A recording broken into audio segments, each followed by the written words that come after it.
Good morning. We will pay attention to consumable stores on hand at the end of the financial year.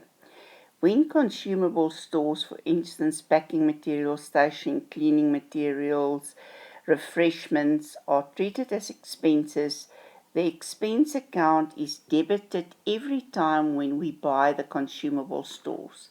That means if we buy packing material, we will debit packing material, credit the bank. Debit stationery, credit as control. When there are any of these consumable stores on hand at the end of the accounting period, the expense account must be reduced because you can only show in the income statement the expense for the current year.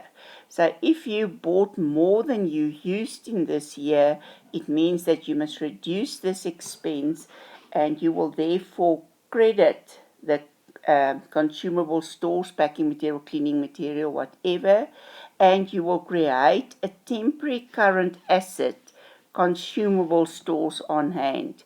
As soon as you see the word on hand, it indicates to you that that is a balance sheet account, so that is an asset. If the word is only consumable stores, then it's an expense.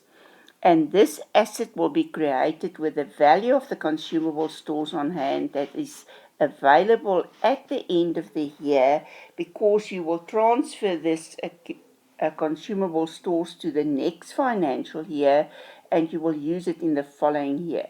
So in the following year, this consumable stores must be treated as an expense. Consumable stores on hand, together with the inventories, is shown in the balance sheet as a current asset. So it's an asset to me that I already bought consumable stores in this year that will only be used in the following year. Even if all the consumables purchased during the year are debited in the expense account, only the part that you've actually used can be recognized as expense. So you can't show more in the income statement as expense as that part that you've used. So if you bought more, you have to reduce the expense, and the part that was not used will be recognized as an asset.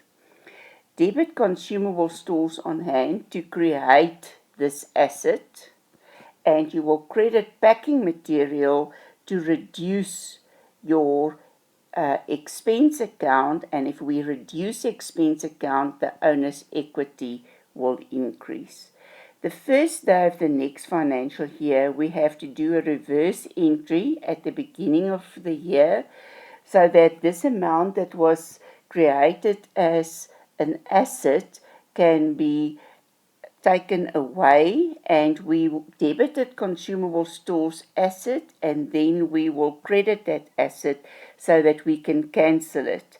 And the packing material was credited. Now we will debit the packing material to indicate that there's already expense paid for the following year. At the end of the financial year, the total of packing material amounted to 680. The inventory count indicated that unused packing material amounted to 120 rand. So it means that there's 120 that we did not use in the current year.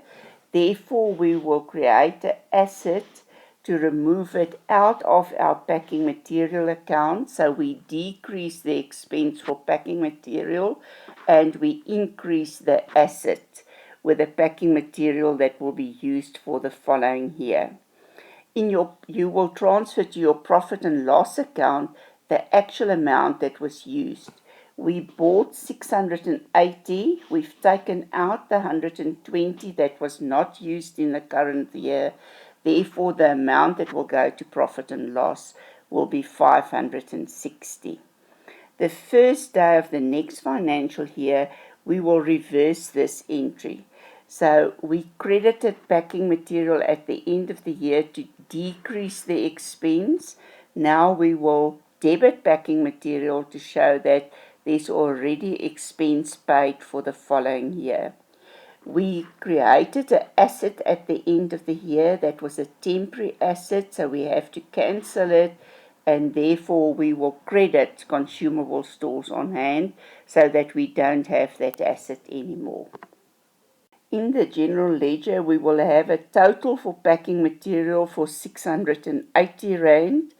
We will credit the packing material with the amount that was not used in the current year and transfer it to the asset account that we create. And then we can show what was the actual expense for the year, and that is the amount that we will transfer to the profit and loss account, and that is the expense that will reduce our profits. On the first day of the next financial year, I will credit this consumable stores on hand to close the asset, and I will debit packing material with the 120 to indicate that we've already paid the expense. Now, if we look at this packing material account, what did we actually do? We said we bought 680, what we used was 560, so we created a balance. The balance is the one that you actually do an adjustment for to create an asset. And there we bring the balance down on the first day of the next financial year. It is possible to find the consumable stores account in the nominal account section and a consumable stores on hand account in the balance sheet section. The entity can decide to put all their consumable stores. So instead of opening a separate account for packing material, stationery, petrol, oil, they open one account for consumable stores and they show all the expenses for consumable stores in this one account. So this account is then the expense account. As soon as you see consumable stores on hand, that is the asset account. So that means that is the asset that was left over at the end of the year. In the statement of financial position, this consumable stores on hand will appear as a current asset together with the inventories.